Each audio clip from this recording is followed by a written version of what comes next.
Hi students, നിങ്ങളുടെ NMS examination ഇങ്ങ് അടുത്തെത്തില്ലേ? അപ്പോൾ അതിന് മുമ്പായിട്ട് ഡിസംബർ 24 എക്സാം വൈ ലേണിംഗും അതുപോലെ തന്നെ KSTയും സഹകരിച്ചുകൊണ്ട് ഒരു മോക്ക് ടെസ്റ്റ് നടത്തുന്ന വിവരം നിങ്ങൾ ഓൾറെഡി അറിഞ്ഞിട്ടുണ്ടാവുമല്ലോ.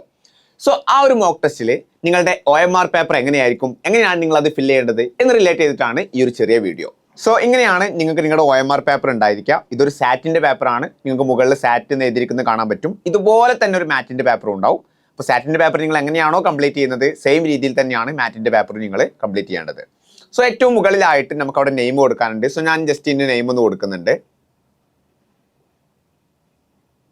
ഓക്കെ, അതിനുശേഷം റോൾ നമ്പർ. അപ്പം നിങ്ങൾക്ക് റോൾ നമ്പർ ഓൾറെഡി തന്നിട്ടുണ്ടായിരിക്കും. ആ റോൾ നമ്പർ ജസ്റ്റ് ഒന്ന് പൂരിപ്പിക്കുക. ഞാൻ എക്സാമ്പിൾ ആയിട്ട് 1 2 3 4 5 6 എന്ന് കൊടുക്കുന്നുണ്ട്. താഴെ വീണ്ടും നിങ്ങൾക്ക് റോൾ നമ്പർ കൊടുക്കാനുണ്ട്.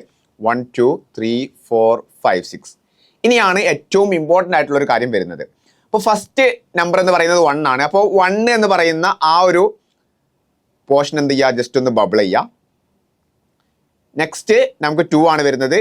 അപ്പോൾ 2ൻ്റെ നേരെയായിട്ട് എന്ത് ചെയ്യുക, അതിന് താഴെയായിട്ട് ഡയറക്റ്റ് എന്ത് ചെയ്യുക, ജസ്റ്റ് ഒന്ന് ബബിൾ ചെയ്യുക. ബബിൾ ചെയ്യുന്ന സമയത്ത് കൃത്യമായി ശ്രദ്ധിക്കുക, അതിന് പുറത്തോട്ട് പോകരുത്. അതുപോലെ തന്നെ അത് വൃത്തിക്ക് കംപ്ലീറ്റ് ആയിട്ട് തന്നെ ബബിൾ ചെയ്യാൻ വേണ്ടിയിട്ട് എന്ത് ചെയ്യുക, ശ്രദ്ധിക്കുക. അതുപോലെ തന്നെ 3യും അതുപോലെ തന്നെ 4ഉം 5ഉം 6ഉം ഒക്കെ എന്ത് ചെയ്യുക, ഇതുപോലെ തന്നെ ഒന്ന് നിങ്ങൾക്ക് ബബിൾ ചെയ്ത് കൊടുക്കാൻ പറ്റും. അപ്പോൾ ഞങ്ങൾ ഫുള്ളായിട്ട് ബബിൾ ചെയ്യുന്നില്ല. സോ നിങ്ങൾക്ക് അത് കംപ്ലീറ്റ് ആയിട്ട് എന്ത് ചെയ്യാം, ജസ്റ്റ് ബബിൾ ചെയ്തിട്ട് ആ ഒരു വോൾ നമ്പർ പൂർത്തിയാക്കാൻ പറ്റും. അതിനുശേഷം താഴെയായിട്ട് നിങ്ങൾക്ക് 1 മുതൽ 90 വരെയുള്ള ക്വസ്റ്റ്യൻസ് താഴെ കൊടുത്തിട്ടുണ്ട്. അപ്പോൾ ഓരോന്നിൻ്റെയും ഏത് ഓപ്ഷനാണോ ആൻസർ വരുന്നത് അത് കൃത്യമായിട്ട് മാർക്ക് ചെയ്യുക. പ്രത്യേകം ശ്രദ്ധിക്കുക, നിങ്ങൾ ഒരു ആൻസർ നിങ്ങൾ ചെയ്തത് തെറ്റാണെന്ന് നിങ്ങൾക്ക് ബോധ്യമാവുകയാണെങ്കിൽ അത് വെട്ടിത്തിരുത്തി ആൻസർ മാറ്റാനുള്ളൊരു ഓപ്ഷൻ OMR പേപ്പറിൽ ഉണ്ടായിരിക്കുന്നതല്ല. സോ നിങ്ങൾ ഏതാണോ കൊടുത്തത് അത് അങ്ങനെ തന്നെ കീപ്പ് ചെയ്യുക. ഒരിക്കലും നിങ്ങൾ എന്ത് ചെയ്യരുത്, ആൻസർ വെട്ടാൻ വേണ്ടിയിട്ട് ശ്രദ്ധിക്കരുത്. സോ OMR ബേസ്ഡ് ടെസ്റ്റ് എങ്ങനെ അറ്റൻഡ് ചെയ്യണം എന്നുള്ള കാര്യം മനസ്സിലായല്ലോ. സോ ഇതുപോലെ തന്നെ നിങ്ങൾ മോക്ക് എക്സാമിന് അറ്റൻഡ് ചെയ്യാൻ വേണ്ടി ശ്രദ്ധിക്കുക. All the best for your exam.